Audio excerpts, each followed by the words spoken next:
Good morning, everybody. Our today's topic is types of criminal cases and journey of criminal file from filing till consignment. कितनी तरह के criminal cases होते हैं और एक criminal file की फाइल होने से लेके उसके बाद कितनी कहाँ तक कैसे जर्नी रहती है till consignment. So coming first to the types of criminal cases.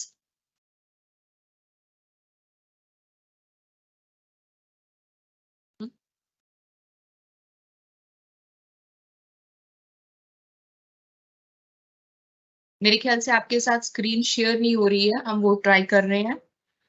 And even you can click the photographs of the different slides.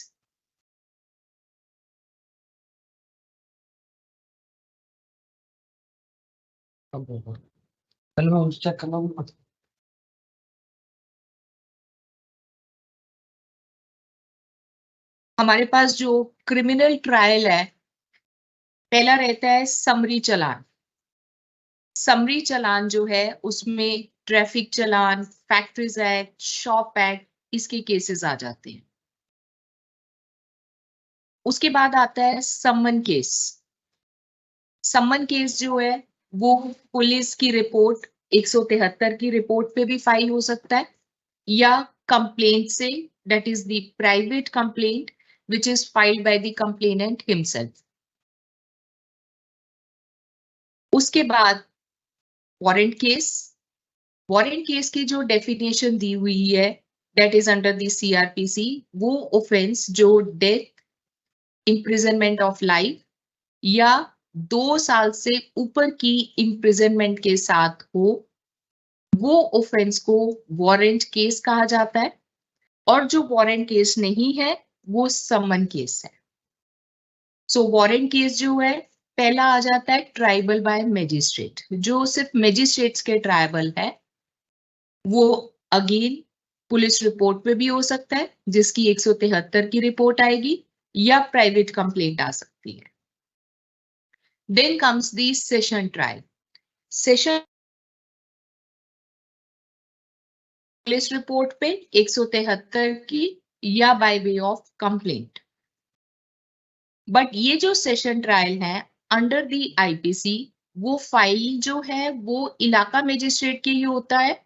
उसके बाद कमिट किया जाता है इलाका मजिस्ट्रेट के बाद से सेशन कोर्ट में. सो उसका प्रोसेस डिफरेंट होता है. Then comes the kalandra. Kalandra is also a type of a complaint which is filed by the public servant. और अगर कोई केस नहीं बनता है तो उसकी अनट्रेस्ड या कैंसलेशन रिपोर्ट आती है. अनट्रेस्ड वो रिपोर्ट है जिसमें एक्यूज्ड मिला ही नहीं है, किसने ऑफेंस किया है वो एक्यूज्ड का पता ही नहीं चला. कैंसलेशन रिपोर्ट वो है जिसमें ऑफेंस तो हुआ, एक्यूज्ड भी मिला या तो कॉम्प्रोमाइज हो गया. अगर वो कॉम्प्रोमाइज के बेस पे कैंसिलेशन आती है तो वो कंपाउंडेबल ऑफेंस होना चाहिए. कंपाउंडेबल ऑफेंस का मतलब है वो वाला ऑफेंस जिसमें कोर्ट्स, ट्रायल कोर्ट्स जो है वो ऑफेंस को कंपाउंड करवा सकती हैं, कॉम्प्रोमाइज करवा सकती हैं. और दूसरी कैंसिलेशन रिपोर्ट उन केसेस में आती है जहां एक्यूज मिला बट उसमें ऑफेंस का होना पाया नहीं है. सो अनट्रेस्ड है जहां ऑफेंस हुआ बट एक्यूज नहीं मिला. कैंसलेशन है जहां एक्यूज्ड है बट बाद में लगा कि भी कोई ऑफेंस नहीं हुआ है या दोनों में राजीनामा हो गया और वो ऑफेंस कंपाउंडेबल है. कंपाउंडेबल 320 CRPC में प्रोवाइडेड है कौन कौन से ऑफेंस कंपाउंड हो सकते हैं without permission of the court और दूसरे with permission of the court. Thereafter coming to the summary challan. अब समरी चलान कैसे आएगा? ये समरी चलान जो है एक लिस्ट आती है पुलिस चलान्स की जो डुप्लीकेट में आती है. उसके साथ फिर सारे समरी चलान लगे होते हैं एक एक पेज का, जैसे आपने ट्रैफिक चालान सबने देखा होगा। अब वो इलाका मजिस्ट्रेट के पास आ गई through judicial service centre. Then इलाका मजिस्ट्रेट उस पे एलमत को कंप्लाई करने के लिए कहेगा।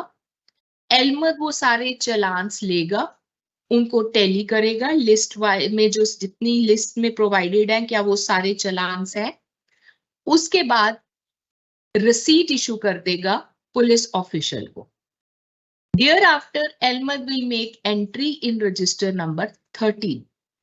कौन कौन से चालान आए हैं उनका सीरियल नंबर प्रोवाइड किया जाता है, और जो सीरियल नंबर वहां प्रोवाइड किया है, क्योंकि चालान हमारे पास डुप्लीकेट में आए हैं, तो सेम सीरियल नंबर उसकी डुप्लीकेट कॉपी पे लिख के अपने इनिशियल करके वो भी पुलिस ऑफिसर को हैंड ओवर करनी।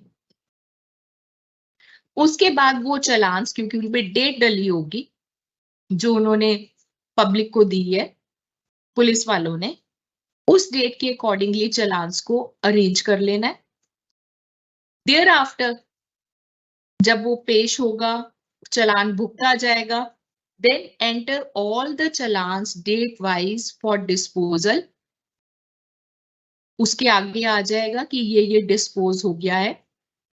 और अगर चालान नहीं, एक्यूज नहीं भी पेश होता है, तो एक्यूज को नोटिस भी दे दिया तब भी नहीं पेश होता है, तो 3 बार इफेक्टिव डेट के बाद ये सब चालान कंजाइन हो जाते हैं, या आफ्टर डिस्पोजल जो चालान भुगता गया है, दूसरा जब वो एक्यूज आ ही नहीं रहा है, 3 इफेक्टिव नोटिसेस हो गए हैं thereafter. Now coming to the summon trial. इसमें देखिए सबसे पहले एफआईआर हुई, फिर इन्वेस्टिगेशन की पुलिस ने को मिला कि इसमें केस बनता है, उन्होंने चालान दे दिया, 173 की रिपोर्ट दे दी कोर्ट में। ये 173 की जब रिपोर्ट आती है, आपको ऑफिसर एल्मर टू रिपोर्ट कहते हैं, और 173 की रिपोर्ट कभी भी आपके पास आ गई, आपने उसको उसी टाइम अपने ऑफिसर के प्रेजेंट करना है, क्योंकि अगर आप इसको प्रेजेंट नहीं करते हैं तो बेशक वो कोर्ट में 173 की रिपोर्ट आई है, it is not deemed to be presented in the court जब तक ऑफिसर उसमें टाइम और डेट नहीं डालता है। इसीलिए अगर आप रख के बैठ जाते हैं, सपोज आज शाम को 5 बजे भी आ गई है, आपने पुटअप नहीं की, आप अगले दिन मॉर्निंग में आए, आपने 10:30 बजे पुटअप की, और उससे पहले 167(2) की बेल आ चुकी है, डिफॉल्ट बेल, तो वो बेनिफिट जो है वो एक्यूज ले लेगा। इसीलिए ये जब भी आती है उसको उसी टाइम प्रेजेंट कीजिए। जब वो प्रेजेंट हुई, आपने उसको चेक कर लिया, रजिस्टर कर लिया, रिपोर्ट कर दी, फिर उसके बाद 207 की कंप्लायंस में ऑफिसर जो है इसकी कॉपी सप्लाई कर देता है एक्यूज्ड। कॉपी सप्लाई होने के बाद फिर चार्ज पे डेट डलती है, जैसे समन केस है तो नोटिस ऑफ एक्विजिशन होगा, वो नोटिस ऑफ एक्विजिशन अगर बनता है तो नोटिस ऑफ एक्विजिशन फ्रेम होगा जो कि चार्ज की तरह होता है। अगर नहीं बनता है तो उसकी प्रोसीडिंग ड्रॉप हो जाएगी, वो ऑफिसर 258 में ड्रॉप कर देगा, जिससे वो एक्यूज डिस्चार्ज हो जाएगा और फिर वो फाइल कंसाइन हो जाएगी। और दूसरी तरफ अगर कोर्ट ने कोग्निजेंस लिया है तो नोटिस फ्रेम होगा, फिर उसके बाद एविडेंस पे लगेगा प्रोसिक्यूशन की एविडेंस के बाद एक्यूज्ड की 313 की स्टेटमेंट होगी विदाउट ओथ। 313 की स्टेटमेंट के बाद वो एक्यूज्ड एविडेंस लीड करेगा अपनी डिफेंस में। फिर जजमेंट से पहले, आर्गुमेंट्स के बाद या आर्गुमेंट से पहले एक 437A के बॉन्ड्स लेने होते हैं। दीज आर द बॉन्ड्स जिससे एक्यूज्ड ये अंडरटेकिंग करता है कि मैं अगर कल को एक्विट हो जाता हूं और मेरे खिलाफ अपील डलती है तो मैं एपेलेट कोर्ट में पेश होऊंगा। Then judgement.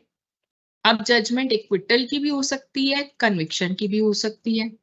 जब कन्विक्शन की होती है तो हियरिंग ऑन सेंटेंस है, सेंटेंस पे सुनने के बाद ऑर्डर ऑफ सेंटेंस। अब क्योंकि ये केसेस जो हैं इनकी पनिशमेंट कम होती है, अपील लाई करती है, तो इसीलिए आपको जेल वारंट्स की जरूरत यहाँ पे नहीं बनती। बट जब सेशन कोर्ट में केस ट्राई होता है, अगर एक्विटल को कन्विक्शन में बदला गया अपील में, या सेशन ट्रायबल का केस था और 3 साल से ऊपर की कन्विक्शन हुई है, तो उसके जेल वारंट्स बनते हैं। जेल वारंट्स में ये एक्यूज की डिटेल दी जाती है, कौन से केस में वो ट्राई हुआ, उसको कितनी सजा हुई और वो कितनी ऑलरेडी अंदर रह चुका है। अब वो पीरियड काउंट करने के लिए हमें एक तो रिमांड का पीरियड देखना होता है, रिमांड के टाइम वो कितना अंदर रहा, ट्रायल के टाइम कितना अंदर रहा। कई बार ये होता है कि उसकी फर्स्ट टाइम में जैसे बेल हो गई, 10 दिन अंदर रहा, उसके बाद बेल हो गई, उसके बाद फिर वो प्रोसीडिंग्स में एब्सेंट हो गया, फिर उसकी अरेस्ट हुई, अरेस्ट के बाद फिर वो 2 दिन रहा। तो ये सारा पीरियड जो है हमें पूरी फाइल देख के कैलकुलेट करना पड़ता है कि कितना पीरियड वो अंडरगॉन किया है उसने, और नीचे सबसे नोट देना पड़ता है कि such and such period has been undergone by him during remand and trial. और जितना फाइन उस पे लगा है, अगर उसने फाइन पे कर दिया है, दूसरा नोट आता है fine has been deposited by the convict. नहीं हुआ है तो fine has not been deposited by the convict. So these are the particulars of the jail warrants after conviction. उसके बाद आ गया सम्मन केस, जो अगेन मैजिस्ट्रेट के ट्रायबल है but has been filed on the basis of private complaint. इसमें process थोड़ा different हो जाता है। प्राइवेट कंप्लेनेंट आया, उसने क्रिमिनल कंप्लेंट फाइल की, वो कंप्लेंट पे नंबर लगेगा, आप उसको चेक करेंगे, लिस्ट ऑफ विटनेसेस है साथ में, कोई डॉक्यूमेंट रिलाई कर रहा है तो वो है। उसके बाद वो एक एविडेंस देता है जिसको प्रीलिमिनरी एविडेंस कहा जाता है। कंप्लेनेंट अपना बयान करवाएगा, लिस्ट ऑफ विटनेसेस में जितने भी विटनेसेस के नाम हैं, अगर वो सेशन ट्राइबल केस है तो वो सबको करवाएगा, अगर वो अपने ट्राइबल है तो जितने उसको ठीक लगते हैं वो विटनेसेस को करवा के अपनी एविडेंस बंद कर देगा। अब ऑफिसर उस पे देखेंगे कि क्या एक्यूज्ड को उसमें सम्मन करना है, कोई ऑफेंस बनता है तो उसमें सम्मन करना है। जब भी आपके पास ये समनिंग ऑर्डर आता है जो डिटेल में होता है, उस समनिंग ऑर्डर के कंप्लायंस में आपको एक्यूज्ड को नोटिस देना होता है। पहले वो नोटिस भेजने से ये आप देखें कि क्या समनिंग ऑर्डर में ऑफेंसेस मेंशन है कि किस ऑफेंसेस में उसको समन किया गया है। ये बहुत जरूरी है क्योंकि उस एक्यूज्ड को पता लगना चाहिए कि मेरे को किस ऑफेंस के अंडर किया है।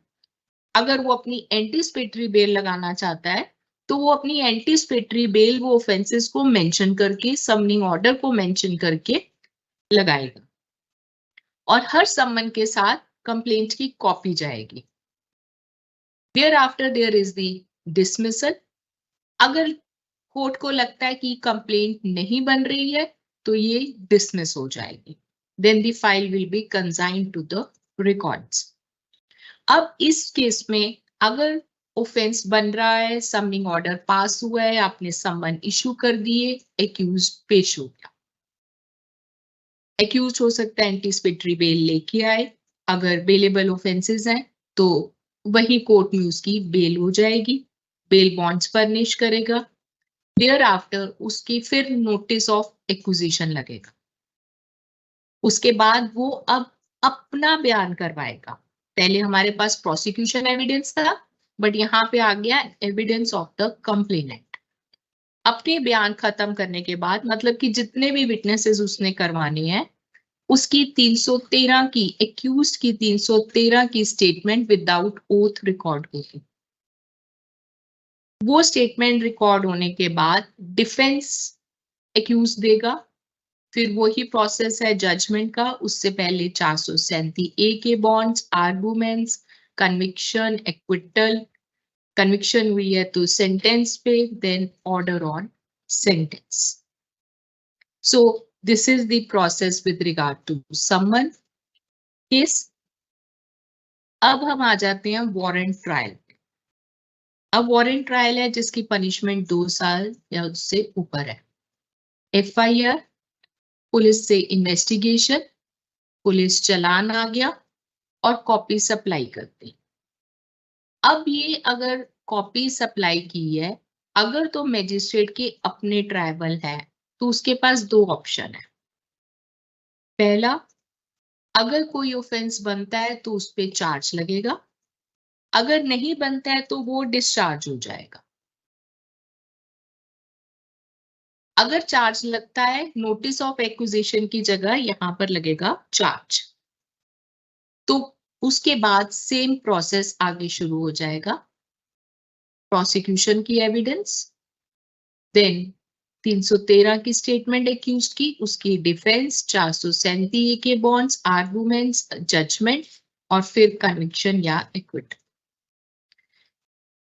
अगर ये केस मजिस्ट्रेट के ट्राइबल नहीं है, ये सेशन ट्राइबल है, जो CRPC में प्रोवाइडेड होता है कि कौन सा ऑफेंस ट्राइबल बाय मजिस्ट्रेट है, कौन सा offence triable by session court है, तो वो कमिट किया जाए. सेशन कोर्ट को मजिस्ट्रेट वो ऑर्डर, वो फाइल, वो एक्यूज्ड कमिट करेंगे. एक ऑर्डर पास होगा that is known as committal order. उसमें डेट प्रोवाइड की जाती है कि इस डेट के लिए ये केस कमिट हुआ है. एक्यूज्ड को डायरेक्शन है कि वो सुबह 10 बजे सेशन कोर्ट में लर्नेड डिस्ट्रिक्ट एंड सेशन जज के पास पेश हो जाए और APP को नोटिफाई करवाया जाता है कि ये केस वहां कमिट हो चुका है.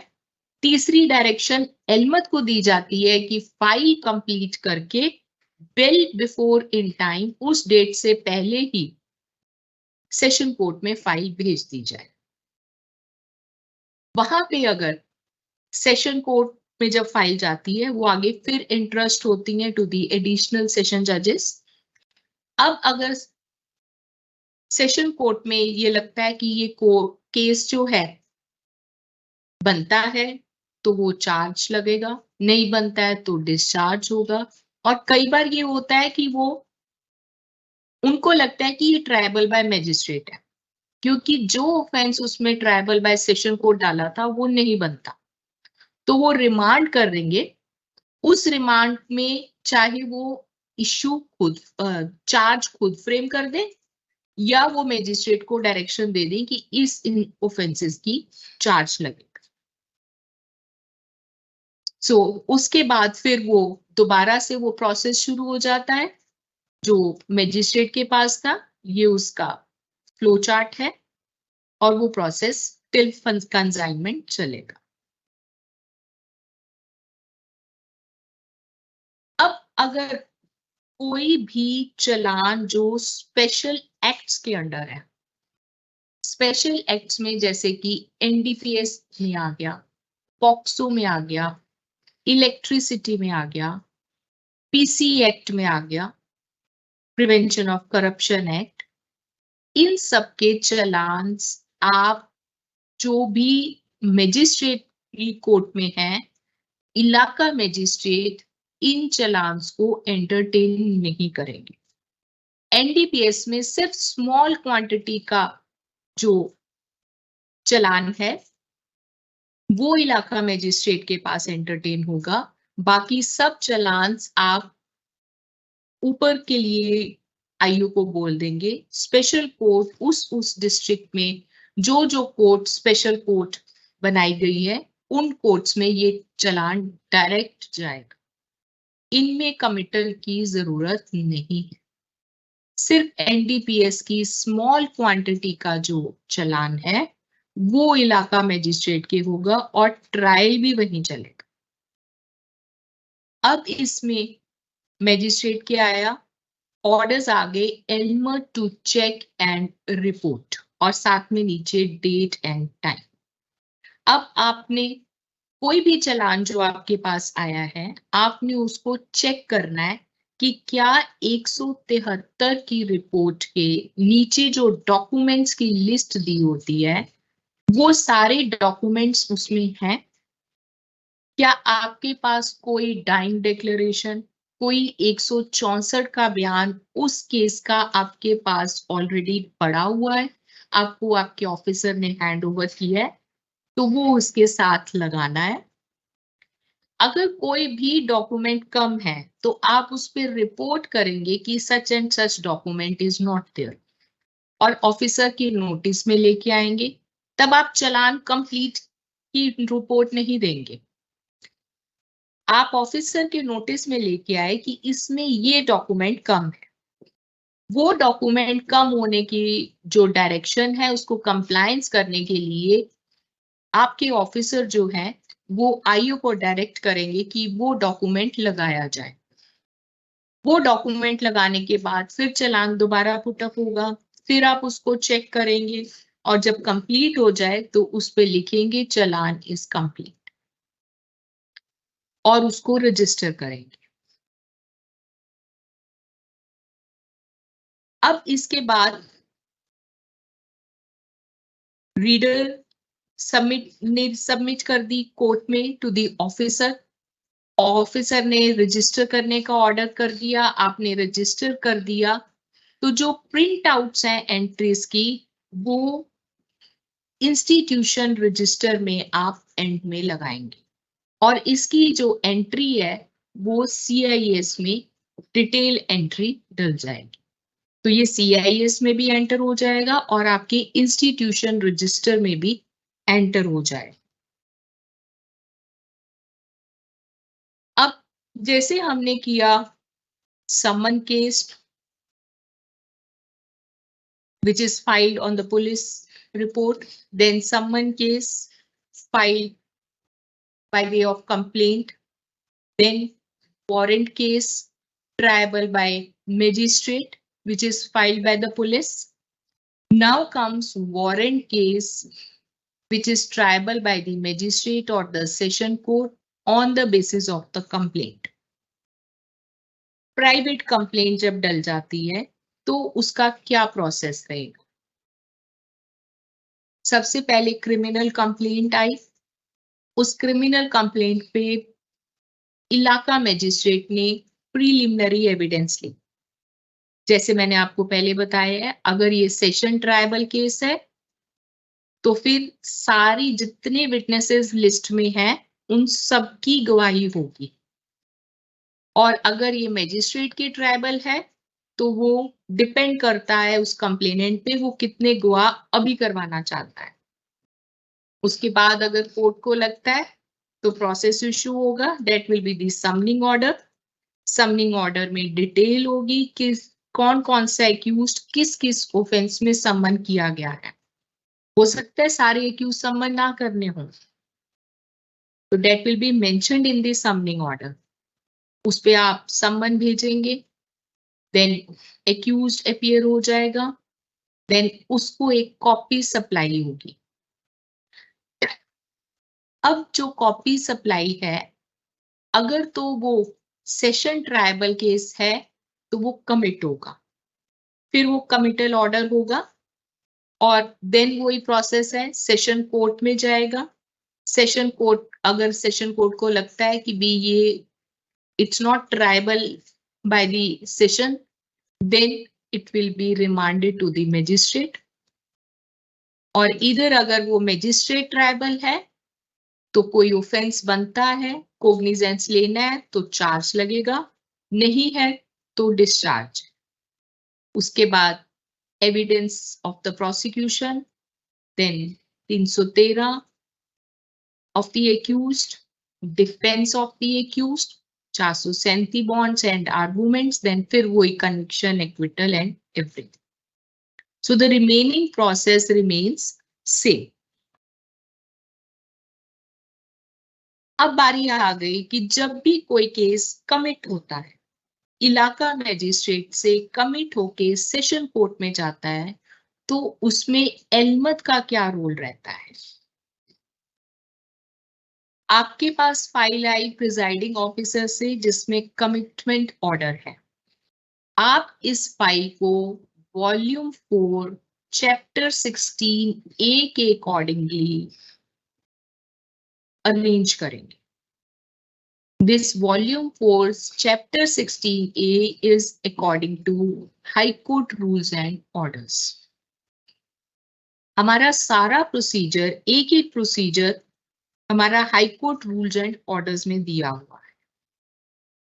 Then comes the statement of 164 या डाइंग डिक्लेरेशन अगर कोई है तो आप उसको अटैच करेंगे, उसका एक इंडेक्स बनाएंगे, एक कैलेंडर प्रिपेयर होगा। वो कैलेंडर कैसा होगा? वो volume 3 chapter 24 A of high court rules and orders के अकॉर्डिंगली प्रिपेयर। पहले अरेंजमेंट ऑफ फाइल है वॉल्यूम 4 चैप्टर 16 ए। अब कैलेंडर जो बनाना है वो volume 3 chapter 24 A.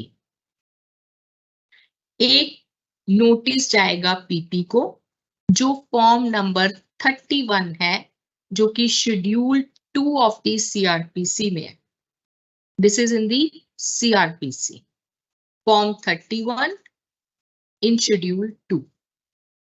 Then make entry in register number 1 in column number 14 and 18. Thereafter, prepare letter reporting committal of the case to the session. आपने एक जो letter बनानी है that is according to 144. Form number 144 ये किस में provided है? ये volume 6 part B 3 of the High Court rules and orders. So पहला हो गया अरेंजमेंट ऑफ फाइल, कोई स्टेटमेंट आपके पास पड़ी है उसको लगाना, फिर उसका इंडेक्स बनाना, फिर एक कैलेंडर प्रिपेयर करना, पीपी को नोटिस भेजना, रजिस्टर नंबर 1 में एंटर करना जिसमें आपने इंस्टीट्यूशन का एंटर किया था, जो लेटर बनानी है that is on form number 154, और उसके बाद डिस्पैच रजिस्टर में एंटर करके सेशन कोर्ट में फाइल दे आनी। So this is the entire procedure which is to be followed. This is the form of calendar. Case committed to the court of session. This is of Amritsar on such and such. Prisoner's name, parentage, caste, residence, age.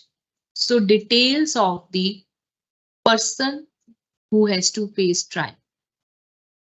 जैसे यहाँ लिखा है Sonu Singh, son of Rodu, caste Rajput, residence Aliwal Amritsar, district ये, और as जरूर mention करनी है। उसके बाद ये किस ऑफेंस में है? Offence charged with law, applicable and date of commission.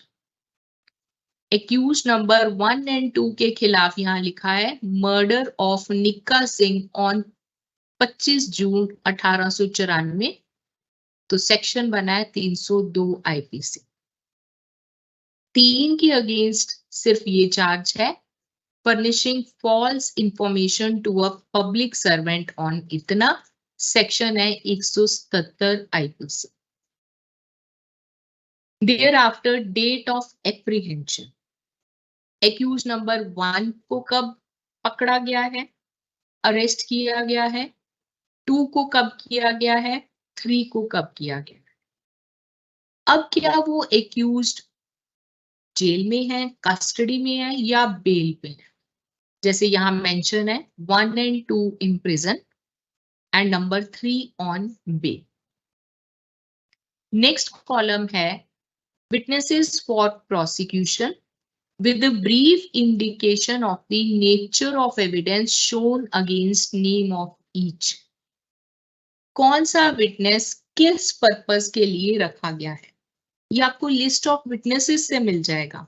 वो जो चार्ट बना होता है उनका लिस्ट ऑफ विटनेसेस में वहां मेंशन होता है serial number, name of accused, for what purpose, और फिर उसका even phone number and email ID if any.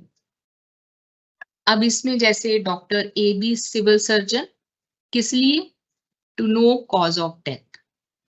Devi Datta son of deceased eyewitness of murder, और क्या है? Identifies body. सो ये हर एक के आगे उसका दिया गया है कि वो किस पर्पस के लिए है. अब इसके बाद हर क्रिमिनल केस में नहीं, काफी क्रिमिनल केसेस में अगर कोई वेपन ऑफ ऑफेंस है, कोई कपड़ा है, कोई भी चीज, कोई भी आर्टिकल जो केस प्रॉपर्टी है और कब्जे में लिया गया है, that is the material evidence, वो मेंशन किया जाएगा कॉलम नंबर 6 में. ये चालान के साथ अगेन आपको वहां लिखा होगा कि इसमें कौन कौन से मटेरियल ऑब्जेक्ट्स हैं. सो मटेरियल एविडेंस की यहाँ पे वेरवा होगा. फिर डॉक्यूमेंट्री एविडेंस का, कि कौन कौन से डॉक्यूमेंट्स साथ में नथी है. Then witnesses for defence. Defence अपने कौन कौन से गवाह करवाना चाहता है, उसकी लिस्ट यहाँ पर. सो this is how the form of calendar is prepared. Next हमने किया था कि एपीपी को नोटिफाई किया जाएगा. ये फॉर्म नंबर 31 है. Notice of commitment by magistrate to public prosecutor. The magistrate of dash hereby gives notice that he has committed one dash case for trial at the next sessions, and the magistrate hereby instructs the PP to conduct the prosecution of the said case. So the charge against the accused is that, ये charge आएगा, ये date आएगी. Charge क्योंकि वहां तो लगा नहीं होगा, तो इसलिए जो ऑफेंसेस वहां मेंशन्ड है वो आएगी. ये डेट आ जाएगी किस दिन के लिए है और सेशन कोर्ट में अपीयर होना है. नेक्स्ट आ गया letter reporting committal of a case to the session. Session court में जो हमने पूरी फाइल के साथ एक फॉर्मल लेटर भेजना है, वो 144 फॉर्म नंबर पे है. फ्रॉम कौन सी कोर्ट में आ गया, मैजिस्ट्रेट कौन से हैं, डिस्ट्रिक्ट. देन टू कहाँ के सेशन जज हैं, कौन सी डेट को जा रहा है. यहाँ पे अब फॉर्म में ये आ गया है, I have this day committed this case to the session on a charge of this. कौन से ऑफेंसेस थे जो सेशन ट्रायबल हैं, तो उनके लिए वो केस भेजा है. The witnesses both for the prosecution and the defence can be in attendance on any day that you may be pleased to fix by giving dash days previous notice. वो वहां पर पेश हो जाएंगे. अगर उसके बाद कोई डेट है तो वो इंटीमेट कर दी जाए. एंड यहाँ पे मैजिस्ट्रेट के सिग्नेचर्स.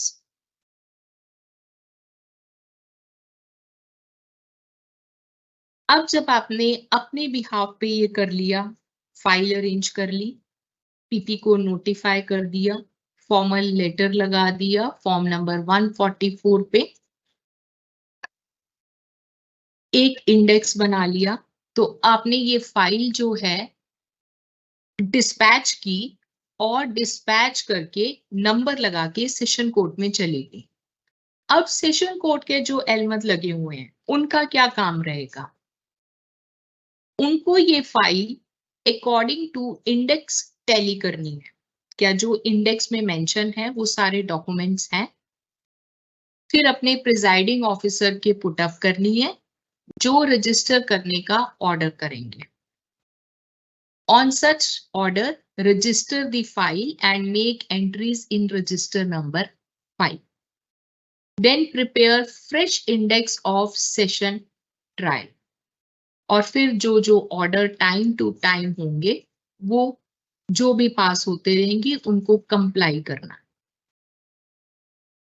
यहाँ पर एक चीज मैं बताना चाहती हूँ कि जब भी कोई ऑर्डर कंप्लायंस के लिए या ऑर्डर दिन में पास होके जिमनी ऑर्डर आपके पास फाइल आती है, please go through that order very specifically कि ऑफिसर ने क्या कहा है, क्या सम्मन इशू होने हैं, बेलेबल वारंट्स होने हैं, नॉन बेलेबल वारंट्स होने हैं, किसको होने हैं। इसके लिए आप बहुत पर्टिकुलर रहिए, क्योंकि कई बार विटनेसेस नंबर 1 to 5 मेंशन होता है और सम्मन्स हम किसी और के काट देते हैं। दूसरी बात, फाइल को डेट में लगाने से पहले सम्मन्स वारंट्स जो भी उसमें होना है वो इशू कीजिए। कुछ एलमट्स की आदत होती है कि वो फाइल स्टैक में लगा देंगे, उसके बाद फाइल को 3-4 दिन पहले निकालेंगे और फिर उसमें सम्मन इशू करेंगे। अब वो 3-4 दिन पहले की जो है, हो सकता है कि भी वो सम्मन जिस दिन फाइल लगी हुई है नेक्स्ट डे है, उससे एक दिन पहले जा रहा है उसके पास। विटनेस के पास टाइम ही नहीं है कि उसका प्री शेड्यूल लगा हुआ है, उसको पता ही नहीं था कि मैंने आज कोर्ट में आना है। दूसरी बात, कोई प्रोक्लेमेशन होनी है तो वो 30 दिन का जो नोटिस होता है वो कंप्लाई नहीं होता है। जो प्रोसेस सर्वर है या जो पुलिस मैन है जिसको हम हैंड ओवर करेंगे, सर्विंग कांस्टेबल है, उनके पास टाइम ही नहीं होता है कई बार कि उसको कैसे कंप्लाई किया जाए। विटनेस हो सकता है आउट स्टेशन का हो, अब वो 3-4 दिन पहले हुआ तो वो उनको भी परमिशन पहले लेनी पड़ेगी आउट स्टेशन जाने के लिए, फिर वो लेके आएंगे। अब उनके पास टाइम ही नहीं होगा, तो वो जो डेट है 1 महीने की, 2 महीने की जो डेट डाली गई है, उसका पर्पस कोई नहीं रहता है। वो एक फुटाइल एक्सरसाइज रह जाती है। फाइल आई, आपने लगाई, आपने दे दी, आपने भी एफर्ट किया, उसमें सारा काम किया, सम्मन इशू किया, प्रोसेस सारे जारी किए, डिस्पैच रजिस्टर में नंबर लगाया, बट उसका फायदा नहीं होता है। तो जो काम टाइम से किया जाए उसी को एक्सरसाइज जो है हमारी फर्टाइल रहती है। अब नेक्स्ट आ जाता है हमारे पास वो एलिमेंट्स के लिए जो सेशन कोर्ट में लगे हुए हैं, जहां पे डेथ रेफरेंस भेजना होता है। डेथ सेंटेंस पास हुई तो that is always subject to confirmation by the honourable high court. In cases में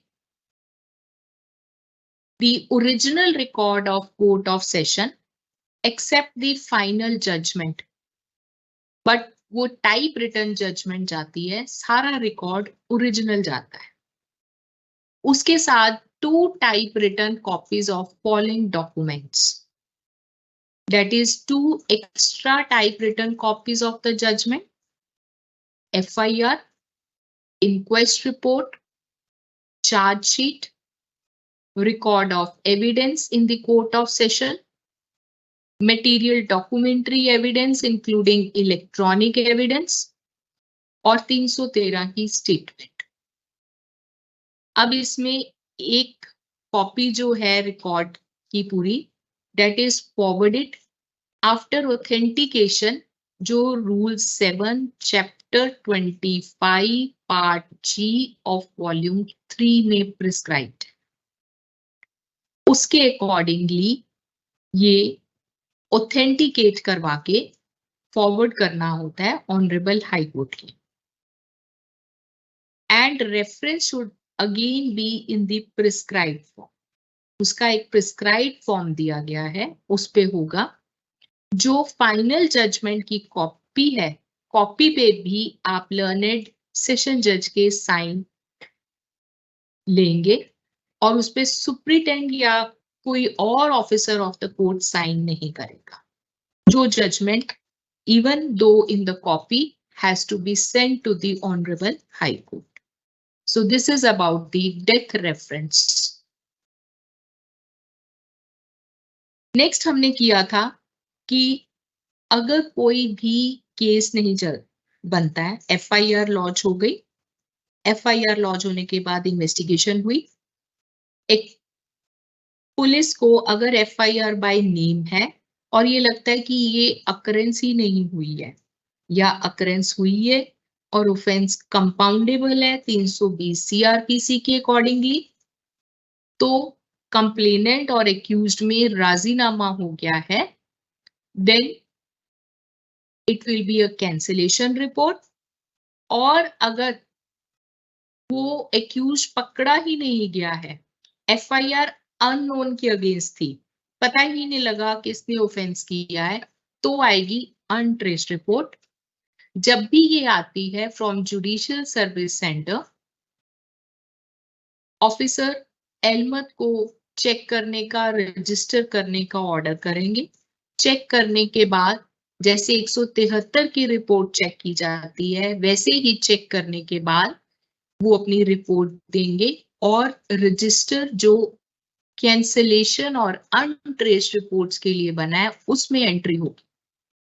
हर एक का हम ये भी रजिस्टर्स भी करेंगे, हर चीज का रजिस्टर अलग है। कंप्लेंट का अलग है, कंप्लेंट आईपीसी का अलग है, कंप्लेंट एक्ट्स का अलग है, पुलिस चलान आईपीसी का अलग है, स्पेशल एक्ट्स का अलग है, कैंसिलेशन का अलग, उसके साथ ही अनट्रेस्ड और कैंसिलेशन का इकट्ठा आ जाता है।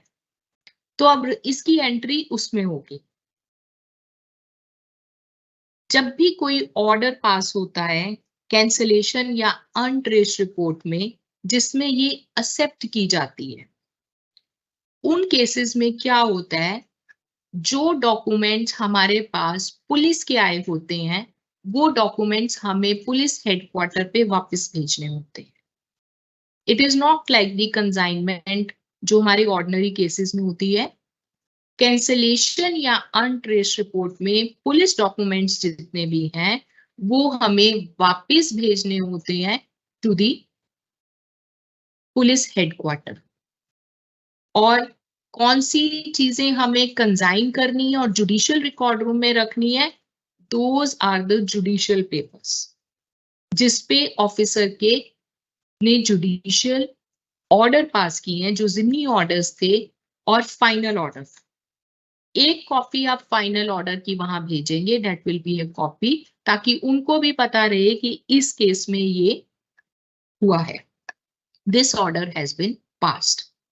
सो अगेन वो आप अपने डिस्पैच रजिस्टर में एंट्री करेंगे, नायब कोर्ट को देंगे। उसकी जब भी नायब कोर्ट को आप हैंड ओवर करेंगे, क्रिमिनल केसेस में आप नायब कोर्ट की रिसीट लेंगे, वहां सिग्नेचर्स करवाएंगे कि मैंने इतनी चीजें हैंड ओवर कर दी है।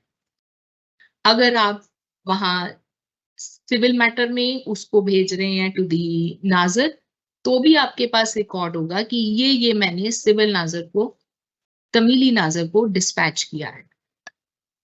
और इन सब का आना जरूरी है। जो भी प्रोसेस कोर्ट का इशू होता है वो कोर्ट की प्रॉपर्टी है। सो इनका रिटर्न आना भी आपको ये कंप्लाई करना है कि भी एश्योर करना है कि ये वापस भी आ रहे हैं। हर डेट से पहले नायब कोर्ट से पूछिए ये मेरे ये वारंट, ये सम्मन नहीं आए।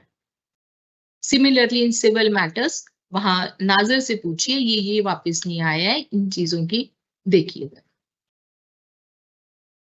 अब नायब कोर्ट जो है आपसे लेके जाएगा, आपको देगा डिस्पैच रजिस्टर में जो एंट्री हुई है वहां लिखेगा कि मैंने रसीद ले ली, ये ले लिए डॉक्यूमेंट्स, कंसर्न क्वार्टर में देगा, वहां से भी एक रसीद लेके आएगा। वो रसीद आपको देगा जिससे आपके पास ये रिकॉर्ड में होगा कि वो वापस हेडक्वार्टर्स ऑफ द पुलिस भेजे गए हैं, जो आप फाइल पे लगाएंगे और ये सारे जुडिशियल पेपर्स के साथ लगा के कंसाइन कर दें। अब बारी आती है different processes of in the criminal cases. उसमें सम्मन जाते हैं, वारंट जाते हैं, एक्यूज्ड के या विटनेसेस के। सर जो भी ऑर्डर कोर्ट पास करती है, एलमत उस पे सम्मन या वारंट, अगर सम्मन है तो फॉर्म नंबर 1, अगर वारंट है तो फॉर्म नंबर 2 उस पे इशू होंगे।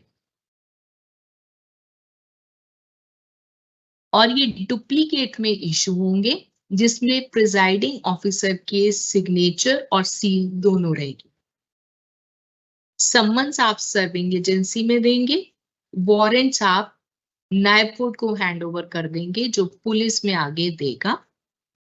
इस पे आप डिस्पैच नंबर और डेट, जिस दिन के ऑर्डर की कंप्लायंस की है, उस ऑर्डर के नीचे लेफ्ट साइड पे उसका डिस्पैच नंबर ओब्लिक डेट लिखेंगे कि मैंने इस दिन को, और नंबर लिख देंगे कि कितने विटनेसेस के भेजे हैं। ये एक तो आपकी स्किन को सेव करता है कि आपने अपने पार्ट पे कंप्लायंस कर दी है।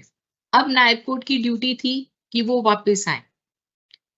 जब आप नायब कोर्ट को देंगे, उसके भी अगेन सिग्नेचर्स लेंगे कि उसने इतने रिसीव कर लिए हैं। जब ये वापस आ जाते हैं, उसके बाद आप फिर इसको फाइल पे लगाएंगे और जिमनी ऑर्डर जहां पे आपने एंडोर्समेंट नंबर दिया था, डेट दिया था, वहां पे लिखेंगे रिटर्न ऑन भी उसकी सर्विस हुई है, नॉट सर्व कैसे आए है, हर एक की उसके आगे रिपोर्ट उसी जिमनी ऑर्डर के नीचे उसको मेंशन करेंगे। अब अगर वारंट्स किसी और जुरिस्डिक्शन के हैं, तो उसका एक तरीका है कि वारंट में be handed over to the police या पोस्ट से to the magistrate of that area, जिसके लोकल लिमिट में वो है, वहां पे भेजे जाए। अब कोई भी वारंट के साथ आपने कंप्लेंट या एफआईआर उस एक्यूज्ड के अगेंस्ट जो हुई है, वो साथ लगानी है अगर आप एक्यूज्ड के भेज रहे हैं, ताकि उसने अगर बेल अप्लाई करनी है तो वो अपनी बेल लगा दे। फिर आ जाती है प्रोक्लेमेशन वारंट्स की अंडर सेक्शन 82। इसमें जब भी कोई एक्यूज पेश नहीं होता है, कब हम प्रोक्लेमेशन इशू करते हैं? समन्स गए, उसके बाद बेलेबल वारंट्स गए, उसके बाद नॉन बेलेबल वारंट्स गए, नॉन बेलेबल वारंट्स भी वापस आ रहे हैं, और ऑफिसर इज सेटिस्फाइड कि ये जो एक्यूज्ड है ये अपनी सर्विस इवेड कर रहा है और प्रोसेस को डिले कर रहा है, और ऑर्डिनरी प्रोसेस में इसकी सर्विस नहीं हो सकती है। Therefore, proclamation under section 82 is ordered. ये जाता है form number 2, which is again appended to schedule 2 of CRPC. इसकी 4 कॉपीज बनती हैं। इसको पब्लिकली उस जहां वो रह रहा होता है उस के आसपास जो भी कॉन्स्पिक्युअस जगह होती है, जहां लोग इकट्ठा होते हैं, मिलते हैं, वहां पे पढ़ा जाता है।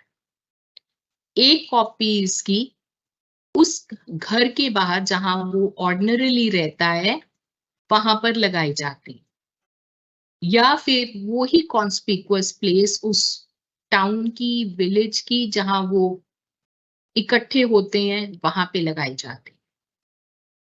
एक कॉपी कोर्ट हाउस के बाहर लगाई जाती।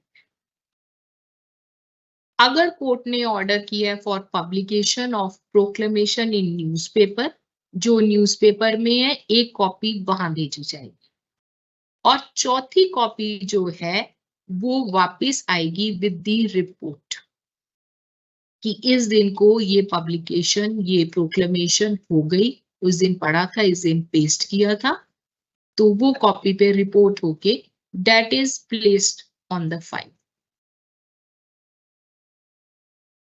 नेक्स्ट हमारे पास आ जाता है री अरेस्ट। सीजीएम कोर्ट में जितने एलिमेंट्स लगे हुए हैं उनके पास, उन्होंने ये नोट किया होगा, री अरेस्ट वारंट्स आते हैं। अब ये री अरेस्ट वारंट्स कौन से होते हैं? जब भी कोई कन्विक्ट अपील करता है जो बेल पे था, ऑनरेबल हाई कोर्ट में अपीयर नहीं होता, उसका नोटिस भी निकाल दिया अगर कोर्ट ने, वो तब भी नहीं गया, या उसकी अपील खारिज हो गई, तो उसके री अरेस्ट वारंट्स निकल। तो दो सूरतें हो गई, या अपील पेंडिंग है और वो पेश नहीं हुआ, दूसरा उसकी अपील खारिज हो गई है, या अपील जो एक्विटल के अगेंस्ट थी उसमें उसको कन्विक्शन हो गई और वो वहां नहीं है। तो उसके री अरेस्ट वारंट आएंगे। जब भी री अरेस्ट वारंट आएंगे, एल्मर जो है वो सीजीएम ऑफिस में, सीजीएम कोर्ट में उनको देगा ताकि फर्दर का ऑर्डर ले सके, और इनकी एंट्री रजिस्टर नंबर 16 में होगी। These registers are mentioned in volume 6. अब जब आप री अरेस्ट वारंट इशू करोगे तो वो कंसर्न पुलिस स्टेशन में भेजे जाएंगे, और जब भी वो कन्विक्ट पेश किया जाएगा तो सीजीएम ऑफिस कोर्ट से उसका सेंटेंस वारंट, जितनी भी उसको सेंटेंस हुई है, पहले से कंफर्म हुई है या हाई कोर्ट ने जितनी की है, उसके अकॉर्डिंगली सेंटेंस वारंट जो है वो प्रिपेयर करना है। अब जब ये सेंटेंस वारंट प्रिपेयर हो गया, उसको जेल में भेज दिया, सारे प्रोसीजर की कंप्लायंस होगी जो ये री अरेस्ट केसेस के लिए आया था, तो हाई कोर्ट को एक इंटीमेशन वापस जाती है कि ये हमने प्रोसेस कंप्लीट कर दिया है। और अगर कोई बेल बॉन्ड और श्योरिटी बॉन्ड वहां पे फाइल पे लगाया जाता है सीजीएम कोर्ट में, तो वो भी हाई कोर्ट को आगे फॉरवर्ड करना है to place it on the appeal file. So this was with regard to rearrest. अब बारी आ जाती है हमारी कंसाइनमेंट की। हमारा सारा ट्रायल हो गया, अब फाइल कंसाइन कैसे होगी? ये हमारा वॉल्यूम 4 में चैप्टर 16A में प्रोवाइडेड है कि कौन सी फाइल कैसे कंसाइन होगी। जितनी भी क्रिमिनल फाइल्स हैं जो मैजिस्ट्रेट कोर्ट में चलती हैं, जो ट्रायल चल के खत्म हुए हैं, उनको दो पार्ट्स में डिवाइड करना है, नथी ए एंड नथी बी। अब नथी ए में क्या होगा? सबसे पहले लगेगा इंडेक्स, उसके बाद उसके आएंगे ऑर्डर शीट्स जो क्रोनोलॉजिकल ऑर्डर में चलेंगे। पहला ऑर्डर कौन सा था, दूसरा, तीसरा, चौथा, ऐसे। देन फाइनल पुलिस रिपोर्ट जो चालान आई थी, अगर वो पुलिस केस था, अगर वो कंप्लेंट थी तो कंप्लेंट जो ओरिजिनल थी वो लगे। उसके बाद जो स्टेटमेंट्स हुई विटनेसेस की, जैसे जैसे प्रोसीजर चल रहा है हम उसी अकॉर्डिंगली इसको बांध रहे हैं। PW1 पहले, PW2, PW3, कंप्लेंट केस है तो CW1, 2, 3। उसके बाद एक्यूज्ड की स्टेटमेंट जो 313 में हुई है, फिर उसमें जो डॉक्यूमेंट्रीज एविडेंस लगाई गई है, एग्जिबिट 1, 2, 3 इसी तरह लगाया जाएगा। उसके बाद लगेगा चार्ज, फिर final order of the court जो जजमेंट थी। उसके बाद अगर मैजिस्ट्रेट के कोई हैंडराइटिंग में नोट्स हैं तो वो लगाए जाएंगे। अगर कोई एपेलेट कोर्ट से जजमेंट आई है या हाई कोर्ट से रिवीजन में ऑर्डर आया है तो वो इसके बाद लगेगा। इनके एंड में लगेगा warrants returned after execution of sentence, then all proceedings relating to realisation of fine, और फिर बॉन्ड्स फॉर गुड बिहेवियर अगर किसी केस में है, अगर 110 में लिए गए हैं तो वो यहाँ एंड में आ जाए। अब जो क्रिमिनल फाइल सेशन कोर्ट में है उनको भी नथी ए और बी में बांधना है। नथी ए में क्या होगा? Index, order sheet. अब यहां पे पहले आ जाएगा चार्ज, ओरिजिनल, उसके बाद अगर कोई अमेंडेड हुआ है तो पहले अमेंडेड, फिर उसके बाद ओरिजिनल, फिर उसके बाद statements of the witnesses PW1, 2, 3, फिर एक्यूज्ड की 313 की। अब इसमें इंक्लूडिंग डेपोजिशन एंड स्टेटमेंट्स जो कमिटल कोर्ट से आई हैं। कई बार क्या होता है, कमिटल कोर्ट स्टेट चार्ज लगा चुकी होती है, उसके बाद कुछ एविडेंस भी रिकॉर्ड कर चुकी होती है, तब ध्यान आता है कि ये ऑफेंस पता लगता है कि ये ट्रायबल बाय सेशन बन रहा है, तो वो जो डेपोजिशंस हैं वो भी यहाँ लगेंगे। Depositions are the statements of the witnesses.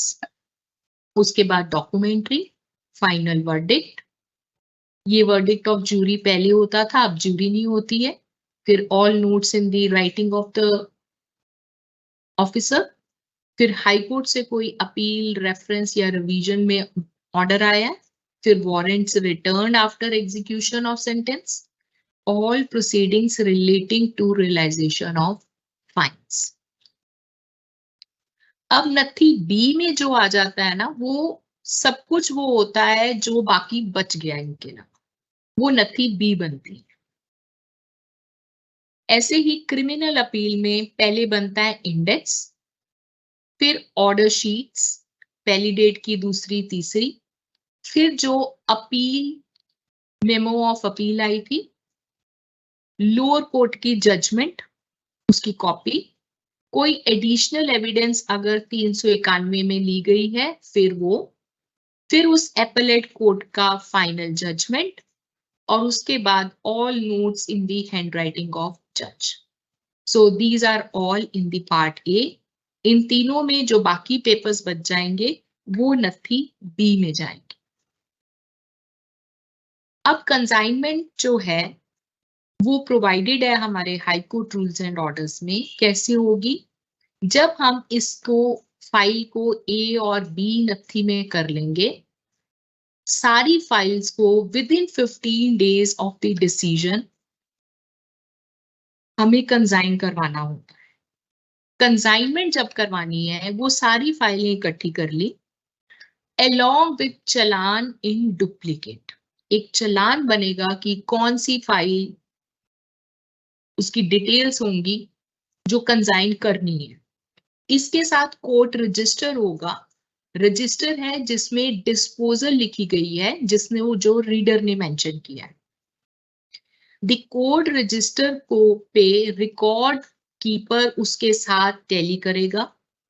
उसको एक फोटोकॉपी भी कोर्ट रजिस्टर की दी जाती है, वो टैली करेगा और रजिस्टर में अपने सिग्नेचर करेगा कि मेरे पास जितनी फाइलें पिछले महीने डिसाइड हुई हैं वो कंसाइनमेंट के लिए ये आ गई। जो नहीं आती है तो वो पॉइंट आउट करता है कि ये फाइल नहीं आई। अब 2 चालान थे, ये जो चालान 7 बनाने थे डुप्लीकेट थे। एक कॉपी जो है वो गोशवारा नंबर विद डेट लगा के उसको रिकॉर्ड कीपर वापस देगा। अब ये गोशवारा नंबर क्या होता है? जैसे फाइल्स रिकॉर्ड के लिए गई, उसने रजिस्टर में साइन कर दिए कि मेरे पास ये सारी फाइल्स पिछले महीने की आ गई। अब वो फाइल्स को चेक करेगा। फाइल्स में क्या चेक करेगा? इवन एलमत्स की उससे पहले ड्यूटी है कंसाइन, उसको बांधते हुए फाइल को ये चेक करें कि उसमें सब ऑर्डर्स पे, जिम्नी ऑर्डर्स पे ऑफिसर के साइन हैं, सब एग्जिबिट्स पे ऑफिसर के साइन हैं, सब स्टेटमेंट्स पे ऑफिसर के साइन हैं, जितने एक्यूज थे उनकी 313 लिखी गई थी उस पे ऑफिसर के साइन हैं, फाइनल जजमेंट के हर पेज पे ऑफिसर के साइन हैं। अगर कोई सिग्नेचर रह गए हैं तो वो ऑफिसर से सिग्नेचर करवा सकता है। अब जिम्नी ऑर्डर, एलमत का हम एक काम कहते होते हैं कि जब भी रूटीन में डेली फाइल आती है ही मस्ट चेक कि जिम्नी ऑर्डर साइन होके आया है कि नहीं, क्योंकि अब उसका नुकसान यहां पर होगा। Suppose presiding officer A was there, उन्होंने जिम्नी डाली, जिम्नी ऑर्डर पे साइन नहीं की। जिम्नी suppose it was of 24 of July 2022।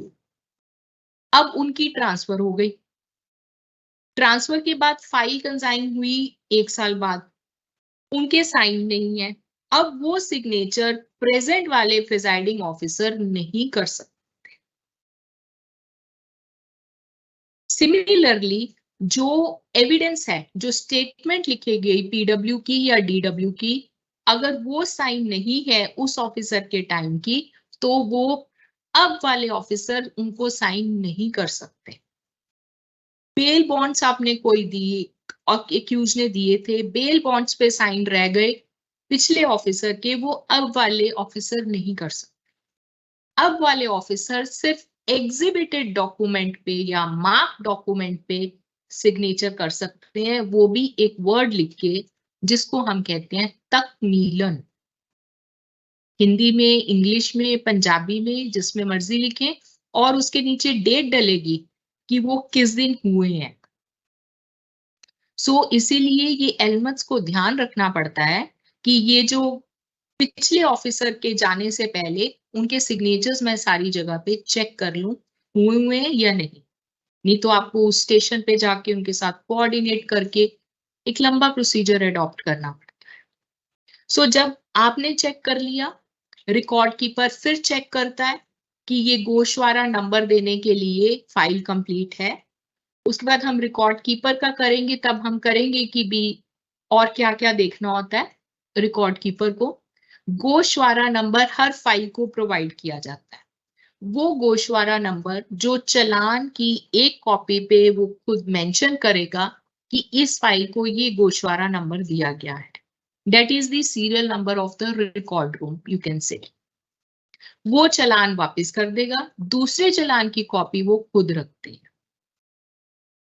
अब गोशवारा नंबर जब आपके पास आ गया, आप इसको हर रेलेवेंट रजिस्टर में, जो आपका इंस्टीट्यूशन रजिस्टर था, उसके आगे आपने लिख दिया कि इस डेट को ये केस कन्विक्ट हुआ है, एक्विट हुआ है, क्या हुआ है, वो डिटेल लिखनी है। फिर उस मंथ के एंड में उसके सीरियल नंबर के वहां पे गोशवारा लिखेंगे कि इसको ये गोशवारा नंबर दिया गया। इसका क्या होता है कि कल को आपके पास ये फाइल सम्मन करवानी हो, कहीं से भी जाना हो, रिकॉर्ड रूम में वो फाइल चली गई, एपेलेट कोर्ट ने सम्मन करनी है, तो उसका गोशवारा नंबर मेंशन होता है कि ये फाइल इस गोशवारा नंबर पे रिकॉर्ड रूम में पड़ी। अब ये जो फाइल्स आ गई, रिकॉर्ड कीपर ने रजिस्टर में अपने उसकी एंट्री कर दी, सीरियल नंबर दे दिए, गोशवारे नंबर दे दिए। अब गोशवारा नंबर एलमन ने अपने रजिस्टर में एंटर कर दिया। उसके बाद प्रिजाइडिंग ऑफिसर को हर क्वार्टरली इंस्पेक्शन पे ये गोशवारा नंबर चेक करवाना होता है। सो ये इंस्पेक्शन नोट में लिखा जाता है कि क्या सब फाइल्स को गोशवारा नंबर्स उस क्वार्टरली इंस्पेक्शन में जितने मंथ्स आ रहे थे उसमें प्रोवाइडेड था या नहीं था। नहीं था तो फिर आपको दोबारा कंप्लायंस करनी पड़ती।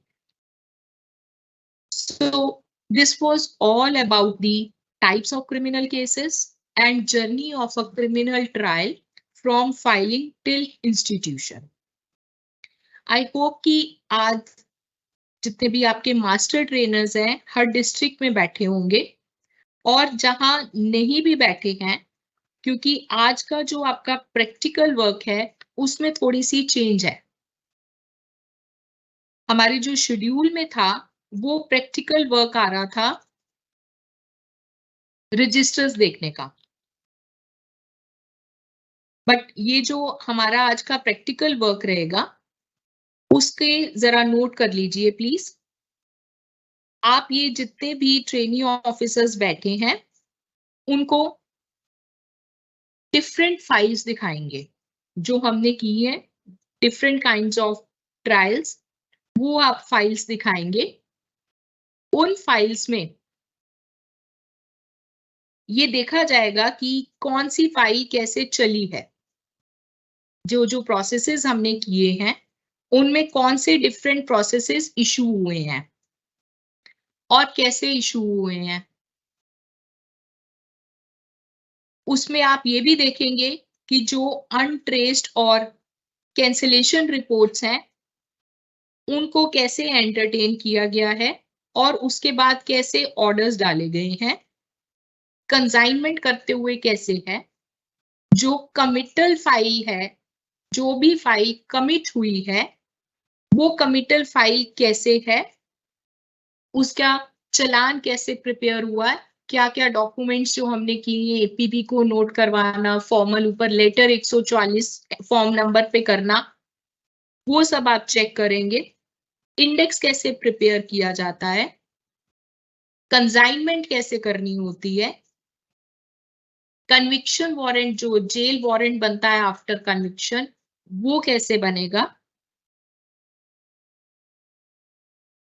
कंसाइनमेंट का जो नथी है वो कैसे बनाई हुई है, क्या हमने जो नथी ए की है उसके अकॉर्डिंगली नथी हुई है, ये सब डिस्ट्रिक्ट से मेरे को शाम को रिप्लाई चाहिए, क्या वो अकॉर्डिंगली फाइल नथी हो रही है, क्योंकि हर डिस्ट्रिक्ट में एलमंथ ने अपना एक अलग से ही बनाया हुआ है, but it has to be according to high court rules and orders. और कंसाइनमेंट के टाइम ये जो चालान है उसको आप चेक करेंगे, ये चालान कैसे बनता है। सो आज का आपका जो प्रैक्टिकल है वो चेंज हो गया है, इसके अकॉर्डिंगली आप प्रैक्टिकल करेंगे। और इन केस कोई भी क्वेरी है तो आप चैट करके या अकेडमी के इधर कॉल करके पूछ सकते हैं, अगर आपको नहीं आती है तो मेरे से वो कांटेक्ट करवा देंगे, because this is not interactive session. So मैंने आपको बताया है जितनी फाइल्स हैं, कंप्लेंट फाइल कैसे चलती है, आईपीसी फाइल कैसे चलती है, कमिटमेंट कैसे होती है, कमिटमेंट में क्या चालान बनता है, इंडेक्स कैसे बनता है, फाइल कैसे अरेंज होती है, एपीपी को नोटिस कैसे दिया जाता है, फॉर्मल लेटर कैसे लगता है, उसके बाद कौन कौन से डिफरेंट प्रोसेसेस होते हैं, प्रोक्लेमेशन कैसे इशू होती है, समन कैसे इशू होते हैं, नॉन अवेलेबल वारंट कैसे इशू होते हैं, कंसाइनमेंट के टाइम क्या फॉर्मेलिटीज रहती हैं, चालान कैसे बनता है, ये सब आप आज देखेंगे। और उसके बाद हम शाम को इसकी इंटरेक्शन करेंगे कि आपको क्या प्रॉब्लम है। Thank you for morning session.